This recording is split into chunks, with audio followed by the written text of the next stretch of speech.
we can keep the sneeze, actually. You're off the team.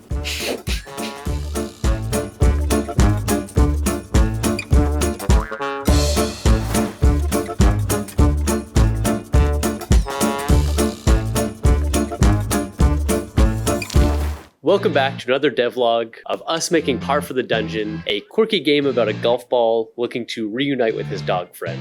And if that pitch wasn't compelling enough, look, I'll come clean. We're not narrative geniuses. But after working on this game for over a year, we knew we needed some kind of compelling narrative hook that would act as an overarching player motivation. This game at its core is a puzzle game, but you need that extra little bit of player incentive that would help pull people back from course to course and world to world as they move through Par for the Dungeon. But first, I need to tell you about the sponsor of this video, the wishlist button. For the low cost of one click, you can head over to Steam and wishlist our game, and you will earn one wishlist for yourself. Search Par for the Dungeon, that game's gonna pop right up. That's all I want to say. I'm gonna hand it over to Shay, who's gonna start talking about the process of what our initial early concepts look like for the storyboards and how all of this kind of narrative thread starts getting built.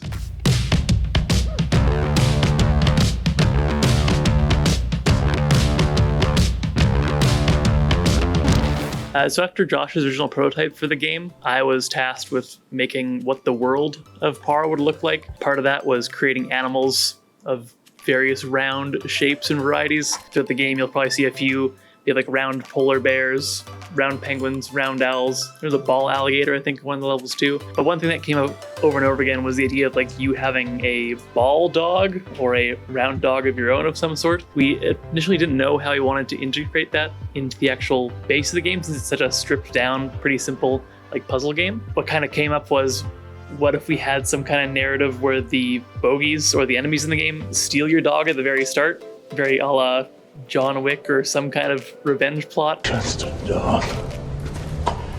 And we quickly started rolling with that. So we made a number of storyboards for all the different worlds, just kind of showing the different ways your dog gets kidnapped, because of course there's no like actual overarching narrative to it. Each world is kind of their own specific thing. So in those, we see you and your ball dog hanging out in some way. And in order to hit some of the mechanics and teach the player what's going on, I also wanted to highlight the new enemies or new obstacles that you'd have in those worlds. Seeing Cal or your character fight against them, lose, and ball dog get stolen. It doesn't actually have a name, oddly enough, yet. And that kind of just repeats for every single world. So we get pretty humorous with it. They're overly complex for what we probably need, but we find it's a really fun way to bring players into each new world. An additional aspect of it too, again, just adding on complexity for the sake of complexity, but it could hopefully pay off in the long run, is you can actually choose what type of dog you have at the start, even though you never actually interact with them. Is that too much spoilers for the game, you think? Yeah.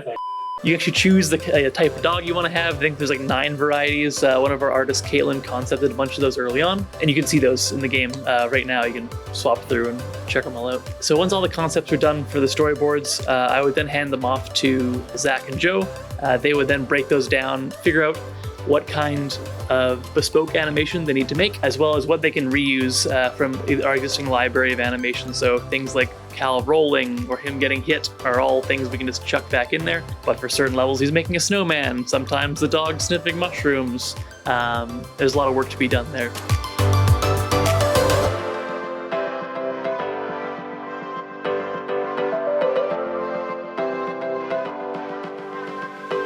How it all starts is Shay comes up with the idea for a storyboard, and Caitlin comes up with like designs the ball dog.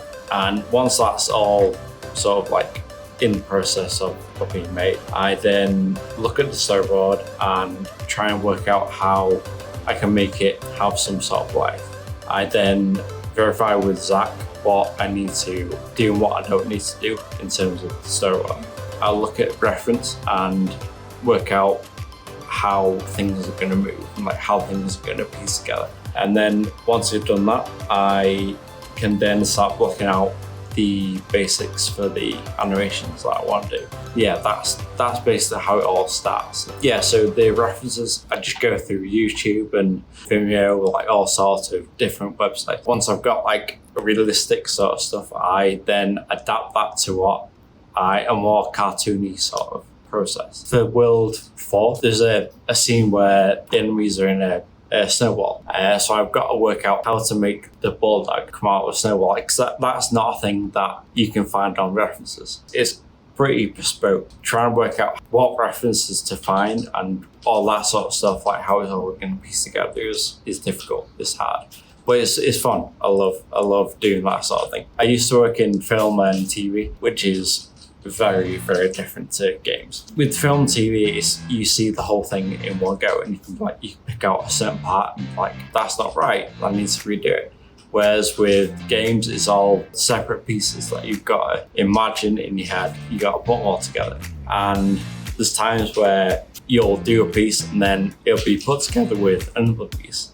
And then you'll think that's not right. And you've got to go back and redo it. And it's a lot of going back and forth. I prefer doing the separate clips to the whole thing, because you can spend more time on that one action rather than the entire thing. Because the entire thing is, when you see it, it's very overwhelming.